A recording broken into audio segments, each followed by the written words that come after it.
KPMG Fréquence Banque. Bonjour et bienvenue à tous sur Radio KPMG pour cette nouvelle édition de Fréquence Banque, l'émission qui fait le tour de l'essentiel de l'actualité réglementaire et comptable bancaire. Nous sommes le jeudi 25 mars 2021, au micro, Kenza Moulin. Aujourd'hui, avec nous, mais à distance toujours, Arnaud Bourdeil, associé et responsable des activités d'audit bancaire de KPMG France, et Alexandra Vezmar, associée Consulting Bank de KPMG France, qui coordonne de nombreux projets de transformation réglementaire auprès d'établissements financiers. Bonjour à tous les deux. Bonjour Kenza, bonjour à tous. Bonjour Kenza, bonjour à tous. À la une de cette émission, les priorités de supervision de la Banque Centrale Européenne pour l'exercice 2021, la rectification du règlement CRR2 concernant les ratios prudentiels et les exigences de fonds propres, et quelques mots sur le nouveau guide des sanctions de la BCE relatif aux sanctions infligées. Après ce tour d'horizon de l'actualité réglementaire bancaire, Alexandra Vezmar nous présentera les évolutions réglementaires en matière de planification du rétablissement et de la résolution dans les établissements de crédit.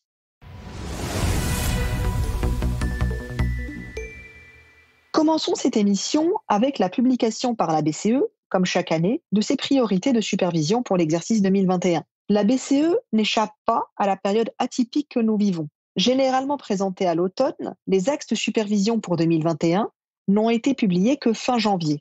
Cela laisse à penser que la BCE aura souhaité prendre davantage de recul sur l'évaluation des impacts de la pandémie de Covid-19.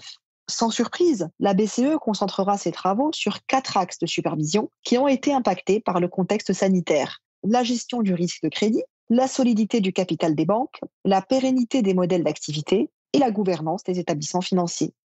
Arnaud, que peut-on dire du risque de crédit à une période où le coût du risque a été fortement impacté par la crise du Covid-19 ?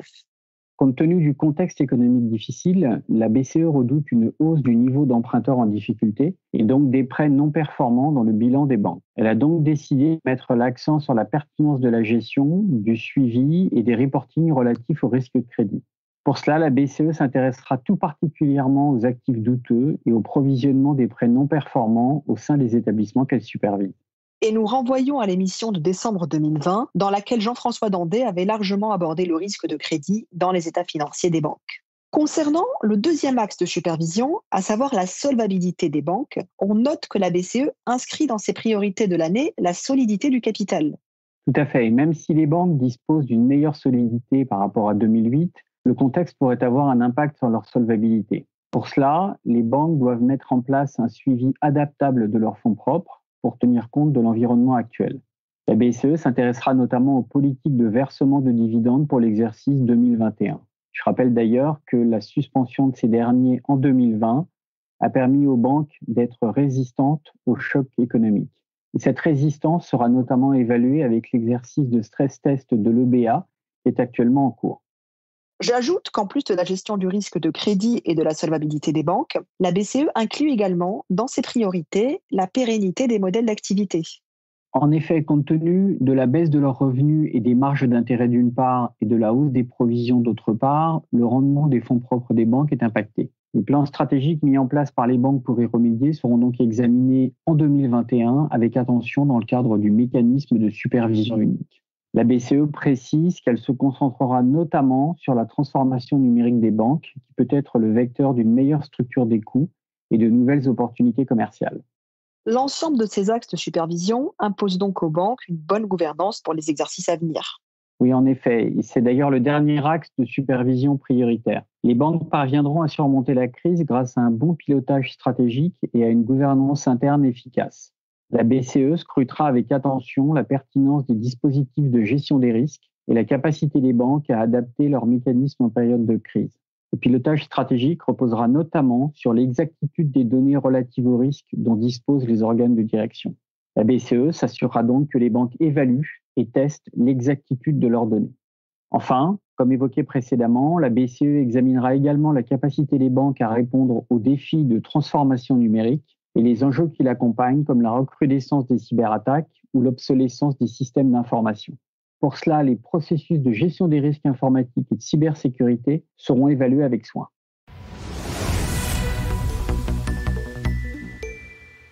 Parlons désormais d'un sujet réglementaire majeur de l'année 2021, l'entrée en vigueur du règlement CRR2 au 30 juin 2021, autrement dit dans 3 mois. Un rectificatif de ce règlement a été publié le 25 février dernier au journal officiel de l'Union européenne. Arnaud, pouvez-vous nous détailler quels sont les apports de cette publication ? Effectivement, je rappelle que le 28 juin prochain, le règlement CRR1 adopté en 2013 sera remplacé par le règlement CRR2 qui redéfinit une partie du cadre prudentiel applicable aux banques, notamment en ce qui concerne les ratios réglementaires. Avant l'entrée en vigueur de cette réglementation, quelques amendements ont donc été apportés par le régulateur. Donc, si je comprends bien, le régulateur a modifié certains éléments relatifs au calcul des ratios prudentiels dans le cadre de CRR2 ? Tout à fait, mais pas seulement. Tout d'abord, concernant les exigences de TILAC, cette publication amende le périmètre des entités concernées. Ainsi, seules les entités de taille systémique, aussi appelées GSIB, qui sont également des entités de résolution, devront se conformer à ces exigences de fonds propres et d'engagement éligibles. Des précisions sur le calcul de ces exigences sont apportées lorsque plusieurs entités de résolution appartiennent à une même entité GSIB. Par ailleurs, cette rectification du règlement CRR2 prévoit également l'élargissement du périmètre d'application de la sous-consolidation dans le cas d'entités établies dans des pays tiers, l'exclusion des résultats non distribués des fonds propres à prendre en compte dans les différents ratios, et elle apporte également des précisions sur le calcul des expositions pondérées non défaillantes sur les PME. Donc, si on résume, ces ajustements précisent la mise en œuvre de ce règlement et vont donc faciliter son entrée en vigueur à la fin juin 2021.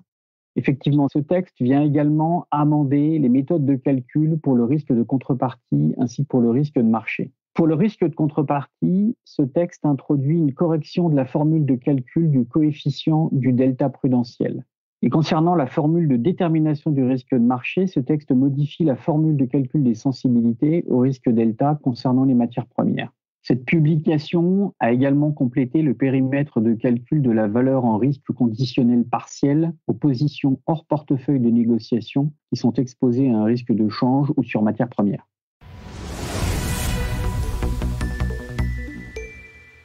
Avant de terminer ce journal, quelques mots sur la publication par la BCE le 2 mars dernier d'un guide relatif aux sanctions infligées en cas d'infraction réglementaire. Tout d'abord, je rappelle que dans le cadre du MSU, la BCE a le pouvoir d'imposer les sanctions financières aux banques qu'elle supervise. Et avant de revenir sur la méthodologie définie dans ce guide, je voudrais souligner qu'avec cette publication, la BCE souhaite être plus transparente sur les sanctions qu'elle inflige. Dans ce guide, la Banque centrale européenne précise les éléments qu'elle prend en compte lors d'une infraction pour fixer le montant de la sanction. Ainsi, à chaque manquement d'un établissement supervisé, elle va chercher à mesurer la gravité de l'infraction, son impact et son degré de manquement. Une fois ces éléments déterminés, la sanction est fixée à l'aide d'une grille qui croise la taille de l'établissement et la gravité de l'infraction. Si cela est possible, le montant de la sanction peut aussi être déterminé en fonction du gain ou de la perte provoquée par ce manquement. L'ensemble de ces sanctions obéissent donc à la grille que vous évoquez ? Non, pas exactement. Pour les manquements considérés comme extrêmement graves, la BCE déterminera la sanction comme un pourcentage du PNB de l'établissement concerné, en évaluant notamment les conséquences systémiques qu'aurait pu avoir l'infraction. Enfin, ce guide précise que le montant de la sanction prononcée ne pourra excéder 10% du PNB annuel ou être supérieur à 2 fois le montant du gain ou de la perte lié à ce manquement. Le but de ce guide est donc d'assurer la transparence, l'efficacité, le pouvoir dissuasif et la proportionnalité des sanctions prononcées.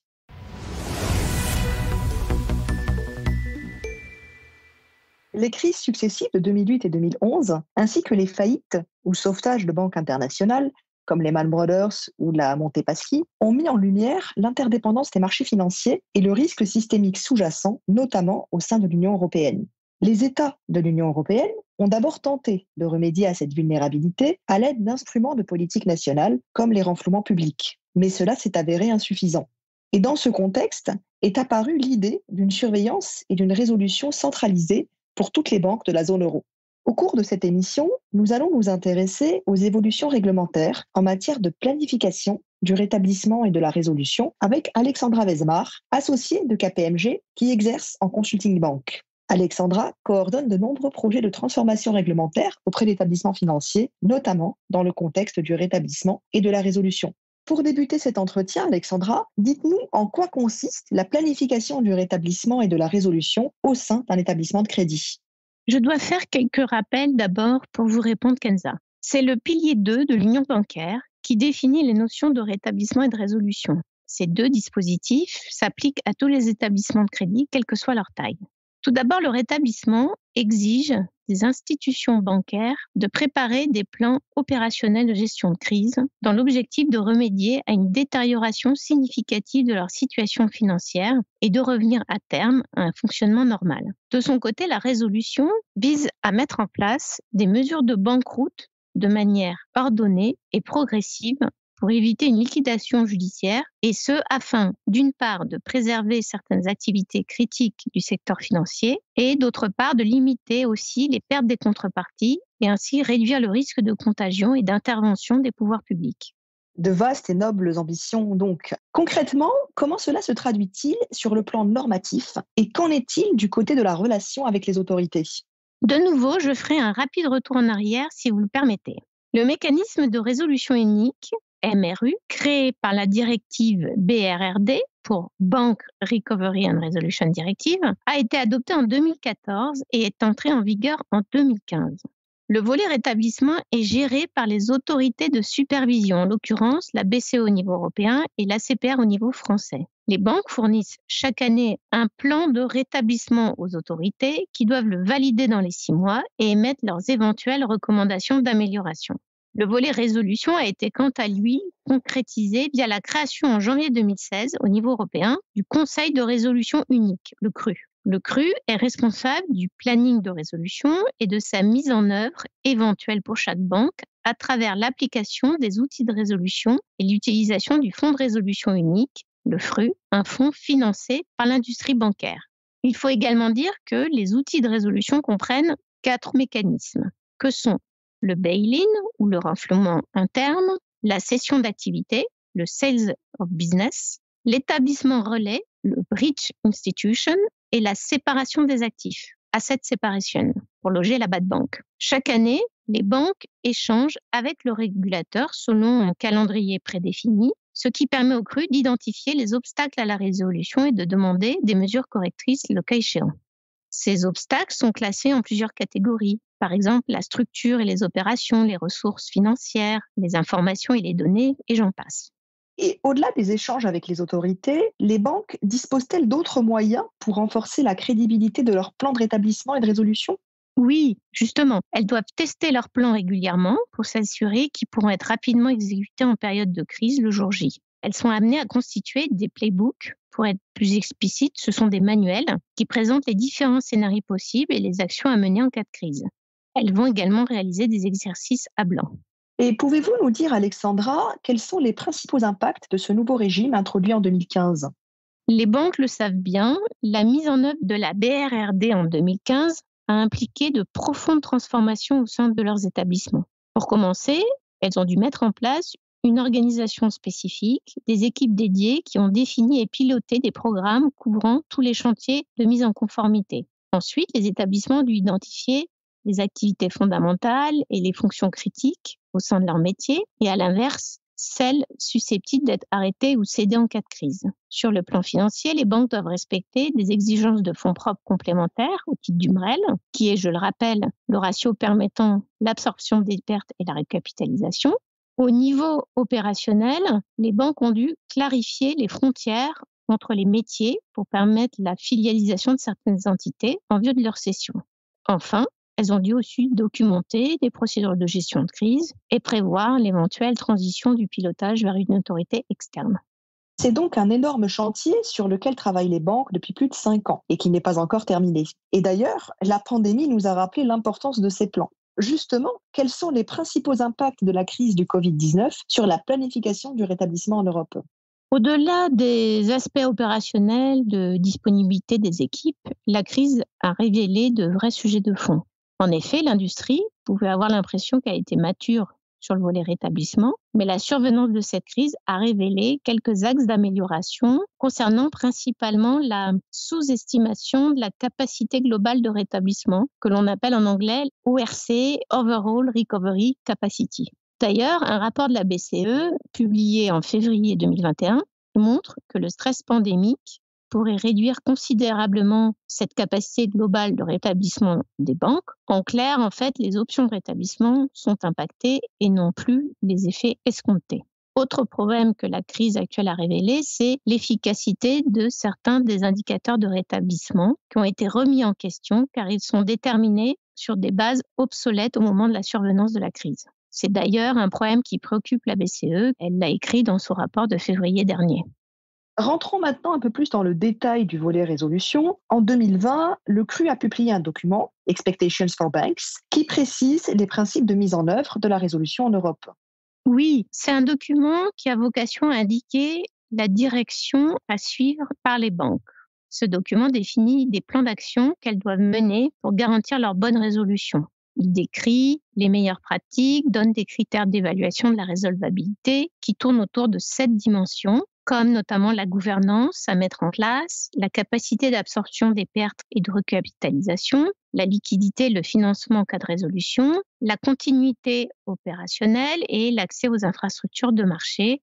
L'ensemble des travaux requis par le CRU sera échelonné jusqu'à fin 2023.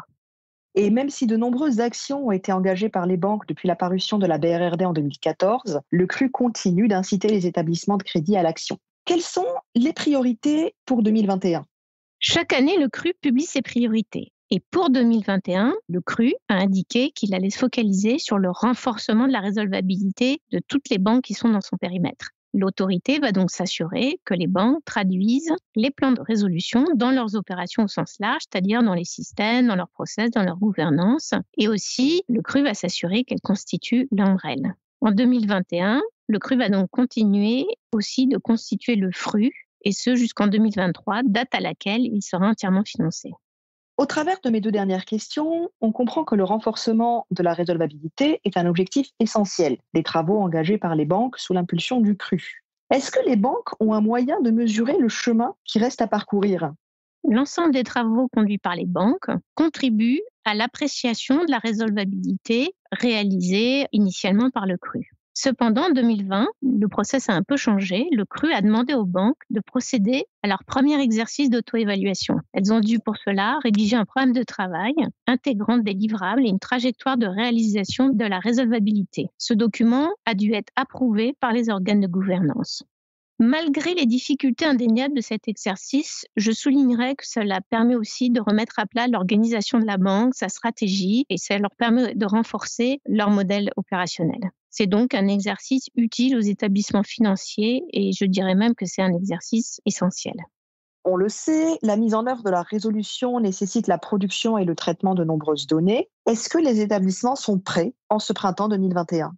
Les banques ne sont pas totalement prêtes, mais elles y travaillent. Et elles ont, comme on l'a vu, jusqu'à 2023 pour se mettre en conformité. Elles ont déjà mis en place un reporting annuel à destination du CRU dans lequel elles collectent des informations concernant les passifs éligibles au MREL et aussi d'autres reportings qui collectent des informations autour des fonctions, des services critiques par exemple. Ce qu'il leur reste à faire, c'est de développer des reportings pour répondre à des demandes ad hoc selon l'outil de résolution choisi. Et aujourd'hui, les banques sont surtout concentrées sur la préparation de 2 jeux de données financières très lourds pour répondre aux besoins du bail-in et aux besoins de la valorisation en résolution. Elles doivent mettre en place un système d'information performant, c'est-à-dire capable de fournir dans des délais très restreints des informations exactes, en l'occurrence en l'espace d'un week-end, le week-end de résolution. Et les banques ont encore 2 ans, jusqu'en 2023, pour démontrer qu'elles sont capables de générer les données requises. La fin de cet entretien approche. Une question subsidiaire mais d'importance. Quelles sont les principales préoccupations du secteur bancaire européen en 2021 ?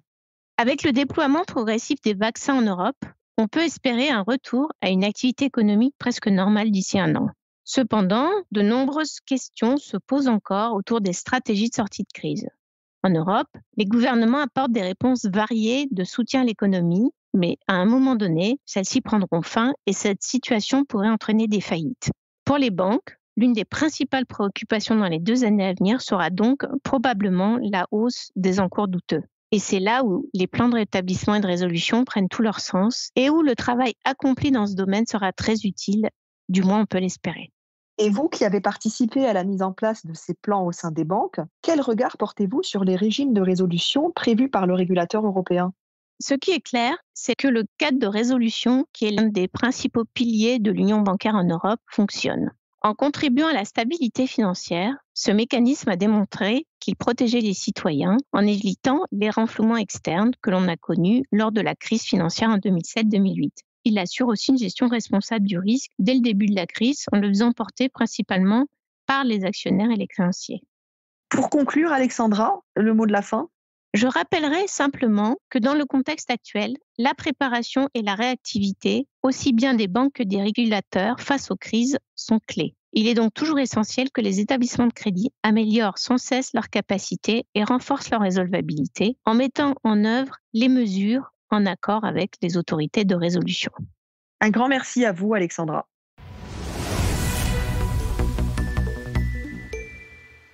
Clôturons cette émission avec les principales publications KPMG parues depuis la dernière édition de Fréquence Banque, diffusée fin janvier, notre étude sur la performance des grands groupes bancaires français au 31 décembre 2020, et puis notre traditionnel ActuBank du mois de février. Toutes ces publications ont été adressées à tous nos abonnés et sont aussi disponibles sur kpmg.fr. Un grand merci à tous pour votre attention. Cette émission est maintenant terminée. Nous vous donnons rendez-vous prochainement pour une nouvelle édition de KPMG Fréquence Banque. Très bonne journée à tous.